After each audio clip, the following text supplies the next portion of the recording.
Friends, welcome to అత్తమ్మ రుచులు. ఈరోజైతే మా ఇంట్లో స్పెషల్ ఏంటి తెలుసా? చేపల కూర. ఏంటి ఇంత కూర వండారనుకోవద్దు, ఎందుకంటే మాకైతే ఆ మాత్రం పట్టిద్ది. 4 కేజీలు చేపలు అయితే తెచ్చారు ఇవాళ.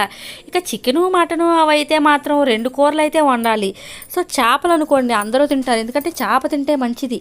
అందుకని చేపల కూర అయితే మాత్రం అందరూ తింటారు. ఇక మేమైతే చూసారా, సండే ఆడవాళ్ళకి సెలవు అంటారు, కానీ మాకు మాత్రం ఇక సెలవు ఏమో కానీ మేము చూడండి ఎలా ఉన్నాము అసలుకి. ఇక సండేనే మాకు ఎక్కువగా పని అయితే ఉంటుంది. ఇక వండుకొని ఇంట్లో పని కానిచ్చుకొని తినేసరికి ఆ టైం అయింది. ఇక అందరం కూడా భోజనాల్లో కూర్చున్నట్టే తింటాం. ఇంకా మేమందరం కూడా ఇంట్లో వాళ్ళవే, బయట వాళ్ళు ఎవరో ఉండరు. ఏంటి వీళ్ళు ఎంతమంది ఉన్నారనుకోవద్దు. ఇంకా మా మామయ్యలు, మా వారు, మా మరుదులు వాళ్ళైతే రాలేదు. ఇక షన్ను అయితే మాత్రం పెరుగన్నం తింటున్నాడు. వాడికి ఆ పెరుగన్నం ఈ చేపల కూర అంటే తిండవాడు, ఎంత మంచిదన్నా కానీ తిండు. ఆ పెరుగన్నం కూడా బాధపడతా తింటాడు. ఇక పూజీ పర్వాలా, ఒక ముక్కైనా తింటుంది, ఎందుకంటే మంచిది, బాగా చదువు వచ్చింది, ఏదో ఒకటి చెప్పాలిగా పిల్లలకి. ఇక చెప్తే తింటుంది. 4 కేజీలకు కావాల్సినవి అయితే చెప్తా చూడండి ఫ్రెండ్స్. ఇక 4 కేజీలు చేపలు తీసుకొని వాటిని బాగా కడుక్కోవాలి. ఆల్రెడీ అక్కడ చేసి తీసుకొచ్చిన, కానీ మ్యాక్సిమం ఇంట్లో అయితే చేస్తారు. ఇక ఇంట్లో ఖాళీ లేనప్పుడు మాత్రం బయట మాత్రం చేయించి తీసుకొస్తారు. ఇక బయట చేసి తీసుకొచ్చినప్పుడు వాటిని కడుక్కోవాలి. లోపల బ్లాక్గా ఉంటుంది, అది మొత్తం తీసేసుకొని శుభ్రంగా కడుక్కోవాలి. ఉప్పు నిమ్మకాయ వేసుకొని కూడా బాగా కడుక్కోవాలి. వాళ్ళు చేసినా మనం మాత్రం నీట్గా కడుక్కోవాలి. ఇక అప్పుడైతే చేపలు ఎంత తెల్లగా అయినాయి చూసారా. ఇక తెల్లగా అయితే ఇప్పుడు వాటిని ఇక పసుపు, 1 టేబుల్ స్పూన్ పసుపు వేశారు. ఇక 1 టేబుల్ స్పూన్ పసుపు, ఉప్పు, కల్లుప్పు అయితే వాడతాం. కల్లుప్పు 100 గ్రాములు, అల్లం వెల్లుల్లి జీలకర్ర పేస్ట్ పట్టారు. అల్లం 100 గ్రాములు, అల్లం 100 గ్రాములు, జీలకర్ర 50 గ్రాములు, వెల్లుల్లిపాయలు 100 గ్రాములు. ఇక కారం అయితే 100 గ్రాములు వేశారు. ఇక 100 గ్రాములు కారం వేసి, టేబుల్ స్పూన్తో అయితే 4 స్పూన్లు అయితే పట్టిస్తాయి. కాకపోతే పెద్ద స్పూనే, అది 4 స్పూన్లు అయితే పడతాయి. మేమైతే కొలతగా అయితే 100 గ్రాములు అయితే సరిపోతాయి. మెంతులు అయితే ఒక 50 గ్రాములు అయితే మిక్సీ పట్టుకోవాలి. ఇక మిక్సీ పట్టుకొని వేసుకోవాలి. ఇక 4 కేజీలు ఉన్నాయి కాబట్టి 2 స్పూన్లైనా మెంతిపొడి వేయాలి. మెంతిపొడి కూడా మంచి టేస్ట్ వచ్చింది. అసలుకి మెంతులు మంచిది అనుకోండి, కాకపోతే టేస్ట్ కూడా సూపర్ అయితే వస్తుంది. ఇక వీటిని మొత్తాన్ని చేత్తో కాకుండా ఆ గిన్నెని పైకి కిందకి అంటే మొత్తం ఉప్పు, కారం, పసుపు, మసాలా మొత్తం కూడా చేప ముక్కలకైతే పడతాయి. ఇక ఈ చేప ముక్కలన్నింటినీ కూడా అట్లా అన్నీ కలిపేసి ఒక పక్కన పెట్టుకోవాలి. ఒక 5 నిమిషాలు పక్కన పెట్టుకోవాలి. ఇప్పుడు పొయ్యి మీద చేపల కూర కాబట్టి పెద్ద గిన్నె అయితే, వెడల్పుగా ఉన్న గిన్నె అయితే వేసుకోవాలి. ఇక వేసుకొని ఆయిల్ అయితే వేసుకోవాలి. ఆయిల్ అయితే ఆ గంటతో కాబట్టి 4 గంటలు అయితే సరిపోతాయి. కొలతగా అయితే ఒక 100 గ్రాముల ఆయిల్ అయితే వేసుకోవాలి. ఆయిల్ బాగా కాకొచ్చాక పచ్చిమిరకాయలు పొడవుగా కోసుకోవాలి. ఒక 5 పచ్చిమిరకాయలు పొడవుగా కోసుకొని వేసుకోవాలి ఫస్ట్. అవి కొద్దిగా వేగినాక ఉల్లిపాయలు, 1/2 కేజీ ఉల్లిపాయలు అయితే సరిపోతాయి. అదేంటి 4 కేజీల చేపలుగా 1/2 కేజీ సరిపోతాయి, 1/2 కేజీ ఉల్లిపాయలు సరిపోతాయి. ఎక్కువ ఉల్లిపాయలు ఏం అవసరం లేదు చేపల పులుసుకి. ఇక వాటిని మొత్తాన్ని కూడా బాగా వేపుకోవాలి. ఇక బాగా వేగినాక ఇప్పుడు మనం ఆల్రెడీ అల్లంలో వేసుకున్నా కానీ, అల్లం వెల్లుల్లి పేస్ట్ అయితే ముక్కల్లో వేసుకున్నాం. అయినా కానీ ఇంకొద్దిగా 100 గ్రాములు పెట్టాంగా సగం ముక్కల్లో వేయాలి, మిగతా సగం అయితే. ఇక కొత్తిమీర అయితే వేశారు. కొత్తిమీర వేసి బాగా వేపారు.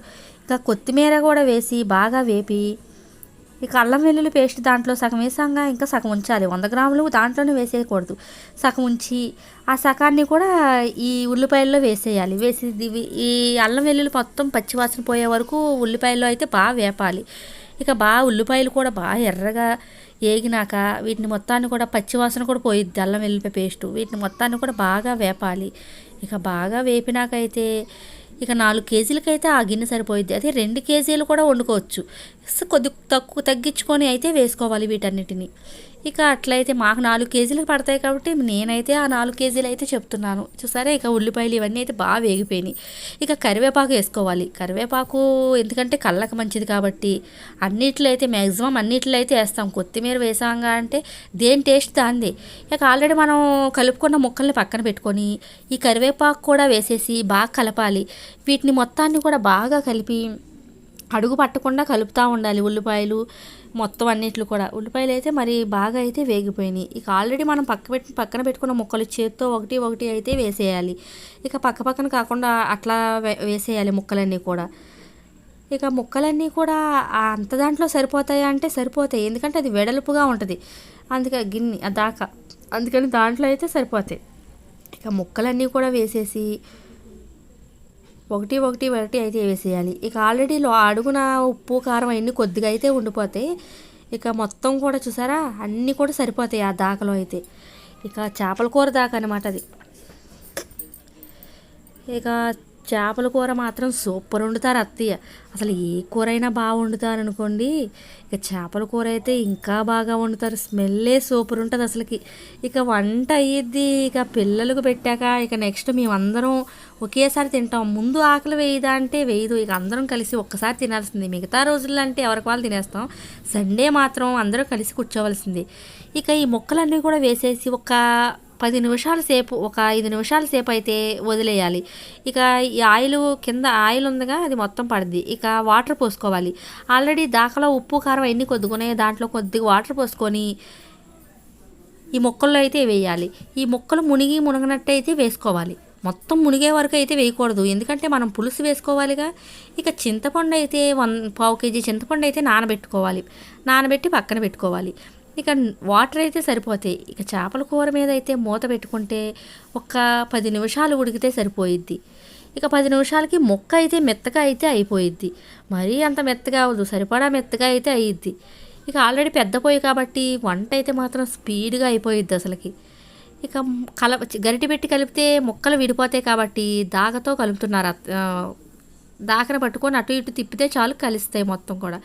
ఇక చేపల కూర పులుసు అయితే మొత్తం ఆ వాటర్ పోసిన వాటర్ అంతా కూడా ఇంకిపోయింది. ఇప్పుడు మనం ఆల్రెడీ నానబెట్టుకున్న చింతపండు అయితే మాత్రం ఒక పెద్ద గిన్నెలోని, ఆల్రెడీ మనం ఇందాక చేపల కూర గిన్నె ఉందిగా, ఆ గిన్నెలోనైతే వాటర్ పోసుకొని పిండుకోవాలి. పావు కేజీ చింతపండు కాబట్టి పులుపు అయితే సరిపోద్ది. మనకి కొద్దిగా పులుసు అంత ఎక్కువ అయితే టేస్ట్ ఉండదు. కొద్దిగా పులుసు వేసుకున్నా కానీ అన్నం మొత్తం కలిసేలా ఉండాలి. అంతేగాని పల్చగా పులుసు దింపుకుంటే మాత్రం అస్సలు బాగోదు. ఇక అత్తమ్మ అయితే ఆ వాటర్ మొత్తం కూడా ఇంకిపోయినాయి. ఇక ఈ మనం పులుపు అయితే రెడీ చేసుకున్నాగా ఆ పులుపు మొత్తాన్ని కూడా చెయ్యి అడ్డం పెట్టి పోస్తున్నారు. ఏమైనా చెత్త ఉన్నా చేతిలో ఉండిపోయిద్ది అనమాట. ఇక చెయ్యి అడ్డం పెట్టి మొత్తం వాటర్ అయితే పోసారు. ముక్క మునిగే వరకు పోస్తే సరిపోయిద్ది. ఆల్రెడీ ముందు మనకు ముక్క ఉడికిద్ది కాబట్టి ఇప్పుడు అంత ఉడకాల్సిన అవసరం అయితే లేదు. ఈ పులుపు ముక్కలకు పట్టే వరకు ఉంటే సరిపోయిద్ది. 10 నిమిషాలు అయితే మీడియం ఫ్లేమ్లో పెట్టి 10 నిమిషాలు ఉంచితే మొత్తం పులుపు పట్టి సూపర్ అయితే ఉంటుంది చేపల కూర. ఇక గరిటె పెట్టి అయితే లైట్గా కలుపుతున్నారు, ఎక్కువ అయితే కలపట్లేదు. ఇక లైట్గా కలుపుతుంటే మొత్తం కూర అయితే మాత్రం అయిపోతుంది. ఇక దీన్ని మూత పెట్టి ఒక 10 నిమిషాలు అయితే ఉంచుతారు. ఉంచినాక మళ్ళీ కొత్తిమీర ఆల్రెడీ కొత్తిమీర వేసుకుంటే ఇంకా సూపర్ ఉంటుంది. ఇక స్టవ్ అయితే ఆఫ్ చేసేసుకోవడం. చేపల కూర అయితే రెడీ. చూడ్డానికైతే సూపర్ ఉంది ఫ్రెండ్స్, తినడానికి ఇంకా బాగుంటుంది.